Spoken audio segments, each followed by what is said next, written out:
you've got communities that can have about, a couple of hundred people working on a project, and we're such a unique island where we're a working community, so people who live here actually work here. That's how you have to live on Herm. So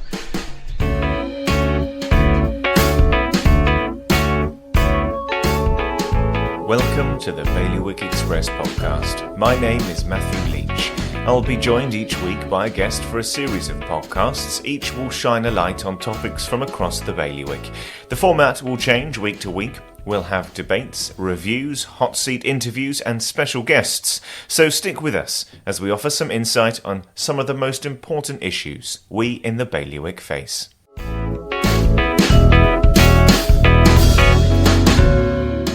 You'd think that the island of Herm couldn't get any more zen, but its gardening team have proved otherwise. The island beat out stiff competition to win one of this year's RHS Community Awards after developing its new Zen Garden, a peaceful oasis built within an old quarry. We spoke to the team, led by head gardener Liam Gohan, about how they were judged and what makes a garden a Zen garden. I think there was about 118 parishes. Okay. And then they narrowed it down to a few parishes in these certain, I think there was 5 categories what you could apply for, and we've applied for 3, and we've come out on top on the one which was planting a purpose. The team won in the Planting with Purpose category, which saw the Royal Horticultural Society recognise projects that tackled a particular challenge in the community. One of the team, Robert Lefebvre, explains how the gardening team made the most of local plants to populate the garden.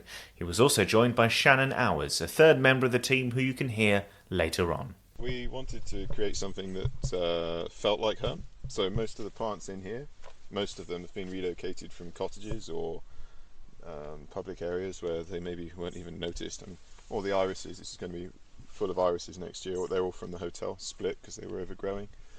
Some of the shrubs, one of them's from my garden, a couple of the others, as I say, from cottages and things. So we wanted to make it sustainable with Herm. Most of it you'll find anywhere else as well. It seems to be a kind of Japanesey vibe. Is that part of the Zen Garden thing that's going on here? Are there any plants along those kind of lines? Yeah. So basically, the Zen Garden originates from Japan. So we've got a lot of these plants are from Asia. So you've got the Japanese cherry trees, which will come into blossom in the spring. We've got some cloud trees. We've got the Japanese maples as well. The pergola, what we've got built, was built by the Guernsey probation workers as well. So a big shout out to Dolly Gray for helping us out with that. So they built it for us and we've set it up. And what we've done with it is just put a nice climbing wisteria on there. So a lot of the plants as well come into blossom in the spring.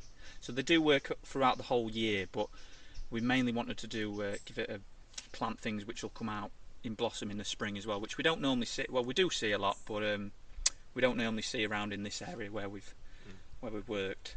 Then that follows through like the bluebells and the daffodils all around, so when they come down Bluebell View they can then dip up here to see a different colour of plant up here, from the bluebells and the yellows of daffodils down to the pinks and the whites of the hydrangeas and cherry blossoms.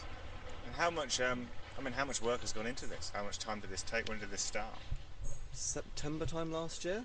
It was meant to be one of our winter projects, but I think we got a little bit excited about it because it was something new and different. That's true. And then the more we cleared it away, the more we realised that you can actually see on the back of it, of the wall here, you can see the claw marks from the old quarry that used to be here. They used to quarry rock and stone from this area, which we didn't realise until we cut it right back.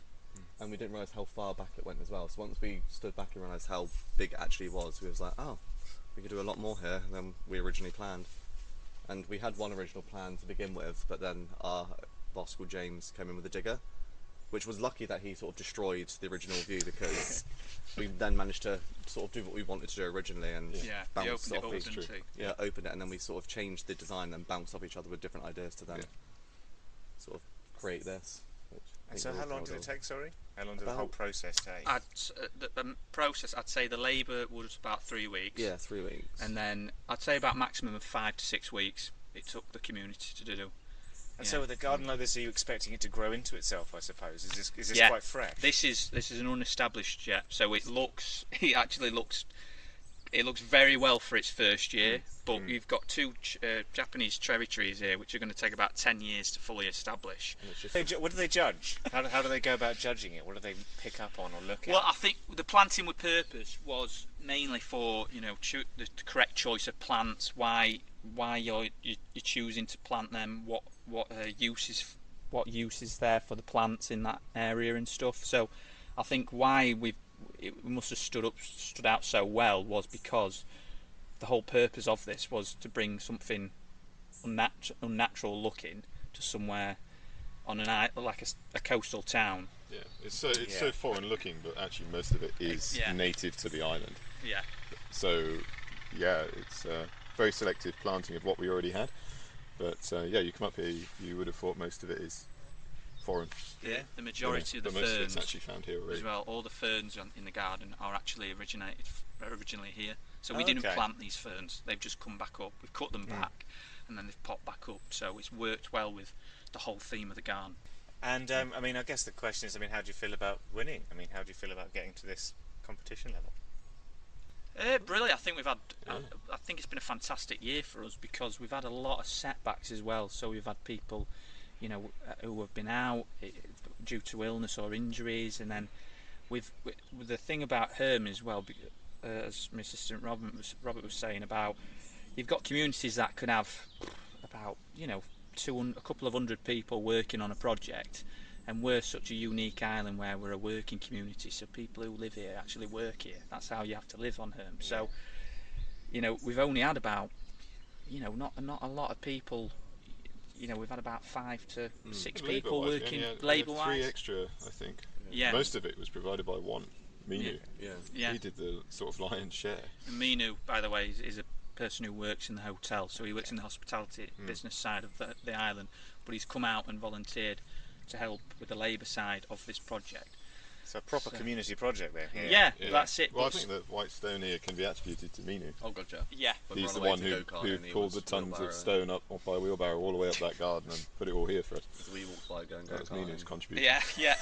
Yeah, that's true as well. We were going to go for actual Zen gravel as well. What's Zen gravel? Really fine, really fine, like stone, which you rake out, and what they have in the I know what you mean. But the budget were a bit short, so we stuck with the B&Q white gravel.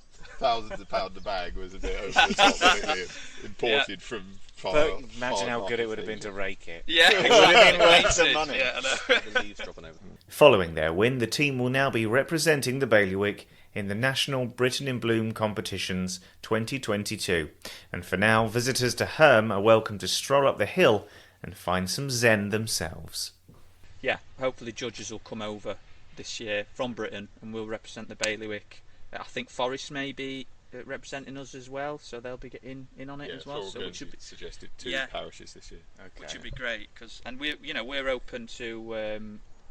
The thing is, I think we're open to help Forest as well with their projects, and it'd be great to team up. I think it'd be absolutely awesome. It would be good to team up with parishes, and because as in any competition, it can get a little bit cutthroat. And, we asked for volunteers to come over and help us this year, and we'll probably do it again next year, deadheading and stuff around the island. Yeah. But to offer something back, if they need any manual labour or anything from us, I'm very happy to offer that.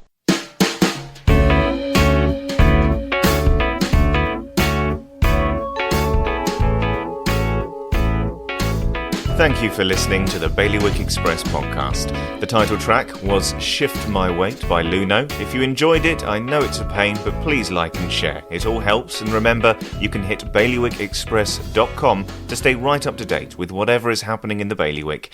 You can find us online, on social, on email, and on internet radio. There'll be more from me, Matthew Leach, and all the Bailiwick Express team next Friday.